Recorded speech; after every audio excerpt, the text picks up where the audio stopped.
Horlamaya son vermek için 7 yöntem. Sağlık videolarımızın devamını istiyorsanız desteğinizi göstermek için abone olabilirsiniz. Yandaki zil düğmesine tıklarsanız yüklediğimiz en yeni videodan anında haberdar olabilirsiniz. Hemen hemen herkes horlar.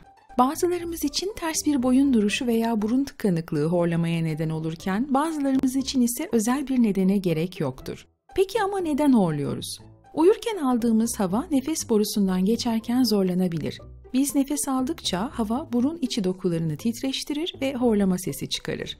Sürekli horlayan kişilerin bu sorunu göz ardı etmemesi önemlidir. Çünkü horlama uyku apnesi gibi bir uyku bozukluğu probleminden kaynaklanıyor olabilir. Uyku sırasında kişi nefes alırken duraksıyorsa uyku apnesi sorunu var demektir.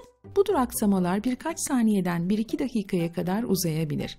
Saatte 30 kere veya daha fazla yaşanabilen duraksamalar gece boyu toplamda yüzlerce kez nefesin kesilmesine neden olur. Her kesilmede beden nefes almak için gösterdiği çabayı arttırır çünkü hayati organların oksijen ihtiyacı artmaktadır.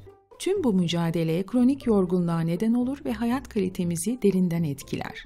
Horlama, sağlığa olduğu kadar ailevi ilişkilere de sekte vurur. Horlayan kişi eşinin uyku düzenini bozabilir. Bu da evliliği olumsuz yönde etkileyebilir.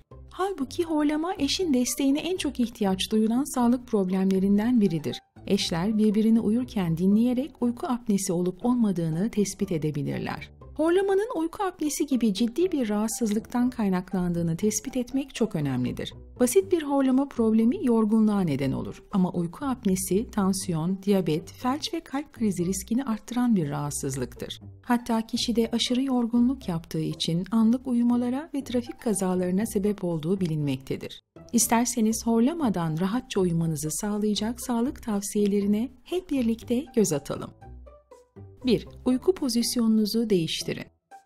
Sırt üstü yattığınızda dil kökü ve yumuşak damak dokusu boğazın iç arka duvarına yaslanarak sıkışıklığa sebep verir. Yan dönerek yatmak buna engel olacaktır. Ayrıca büyük bir yastığı tüm bedeni desteklemek için kullanabilirsiniz. Vücut yastığı yana yatık pozisyonunuzu korumanıza yardımcı olur ve uyku kalitenizi arttırır. 2. Kilo verin. Eğer boyun bölgesinden kilo aldıysanız yağlar boğazın iç çeperini daraltacak ve horlamaya neden olacaktır. Kilo vermek herkeste olmasa da bazı kişilerde horlamayı azaltabilir. Eğer horlamaya kilo aldıktan sonra başladıysanız kilo vermek işe yarayacaktır. 3. Alkol ve sigaradan uzak durun. Alkol boğazın gerisindeki kasları normalden fazla gevşeterek horlamayı tetikler. Uykuda horlamamak için yatmadan önce 4-5 saat boyunca alkol almamak gerekir. Normalde horlamayan insanların bile alkol aldıklarında horladıkları gözlenmiştir. Sigara kullanımı da horlamayı tetikleyen faktörlerden biridir. Sigara ve her türlü tütün mamulü düzenli içildiğinde burun ve boğaz bölgesindeki dokuyu tahriş eder. Bu dokunun hasar görmesi horlamayı arttıran faktörlerden biridir. 4. Şarkı söyleyin. Bir araştırmaya göre şarkı söyleyen kişiler çok daha az horluyor. Şarkı söylemek yumuşak damak ve üst boğaz kaslarını çalıştırır. Böylece bu dokular uyku sırasında gevşeyerek hava girişini tıkamaz. 5. Uyumak için çok yorulmayı beklemeyin. Gece yatmadan önce uzun saatler kendinizi yorduysanız normalden çok daha derin bir uykuya dalarsınız. Aşırı yorgunluk sonrası uyumak da aynı alkol almak gibi iç boğaz dokusunun sarkmasına ve bunun sonucunda horlamaya sebep olur. Horlamayı önlemek için kendinize tamamen tükenmeden yatağa gitmeyi hatırlatın.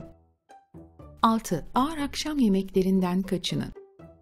Akşam yenen ağır yemekler uyku düzenini bozar ve horlamaya neden olur. Huzurlu bir uyku için yatmadan birkaç saat önce yemek yiyin. Eğer aç hissederseniz yoğurt, muz, badem gibi sağlıklı atıştırmalıklar yiyin. Uyku öncesi ağır ve yağlı yemekler bedeni zorlayarak horlamaya neden olur. 7. Burnunuzu temizleyin. Burundan rahatlıkla hava alamadığımızda horlamaya meyilli oluruz. Bu nedenle gece yatmadan önce her iki burun deliğinizden de rahat nefes alabildiğinizden emin olun. Yatmadan önce sıcak bir banyo yapabilirsiniz. Burun açıcı spreyler ve Neti Pot ismiyle bilinen burun yıkama kapları da işinize yarayacaktır.